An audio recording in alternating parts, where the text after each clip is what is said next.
Mais papa, qu'est-ce qu'une intelligence artificielle? Alors fiston, une intelligence artificielle ou IA, c'est la mise en œuvre d'une machine capable d'imiter une forme d'intelligence réelle. Je vais te raconter l'histoire de l'IA. Ça a tout commencé par la révolution industrielle du 19e siècle lorsque le monde a connu la mécanisation de l'industrie ainsi que l'invention de la machine à vapeur.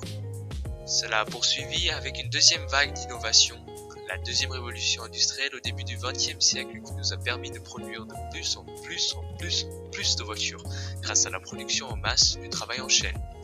Puis est venue avec l'apparition de l'internet et de l'ordinateur, la révolution où on a connu une automatisation de l'industrie qui avant dépendait de la sueur des ouvriers. Enfin, avec l'évolution constante de la technologie, on a eu l'apparition des systèmes interconnectés à travers différents intermédiaires. Mais papa, est-ce que l'IA est bonne? C'est un oui et un non pour certaines personnes. Imaginons dans le domaine de la santé, comme l'IA IBM Watson, elle est capable de chercher la cause d'une maladie en quelques mois, tandis que l'homme perdra des années pour trouver la cause. De plus, l'IA est un outil de précision, celui-ci est capable de diagnostiquer une maladie avec un faible taux d'erreur comparé à l'homme. Statistiquement, un docteur a seulement 96% de diagnostics réussis, tandis que 99,5% des patients ont été correctement diagnostiqués par l'IA. De plus, l'installation des IA baissera les coûts dans les hôpitaux, puisque celle-ci peut prendre en charge de plusieurs tâches. De plus, la sécurité routière bénéficierait beaucoup de l'avancement de l'IA. Regardez comment ces voitures circulent bien. Mais une seule ralentit, celui derrière va ralentir et cette réaction continuerait jusqu'à un moment où une voiture s'arrête. Et voilà, un embouteillage. L'IA éliminera cette différence de temps de réaction et de décoordination des humains pour un monde sans embouteillage. Elle éliminera aussi tout danger de la distraction de la part du chauffeur.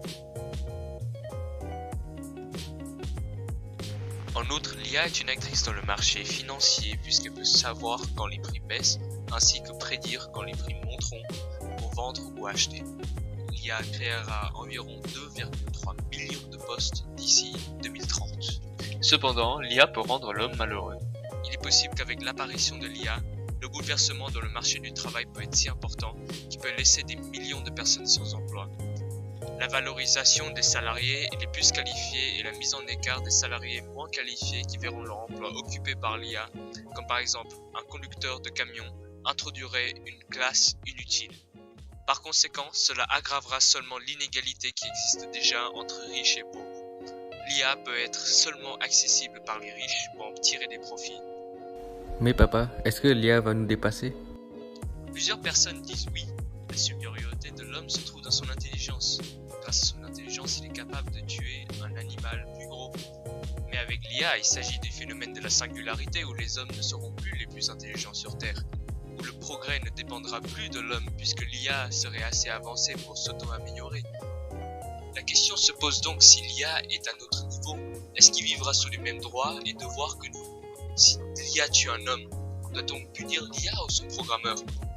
Avec l'armement de l'IA, un gouvernement peut, à travers de l'abus, contrôler une population avec la vidéosurveillance ou la collecte des données privées, puisque l'IA n'a pas de forme physique et peut donc se cacher du public.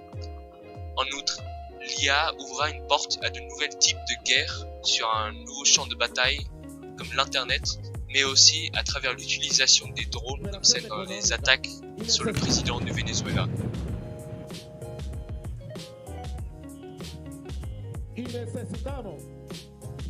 Donc papa, est-ce que l'IA est bien ou mal? Même moi je ne sais pas, on verra.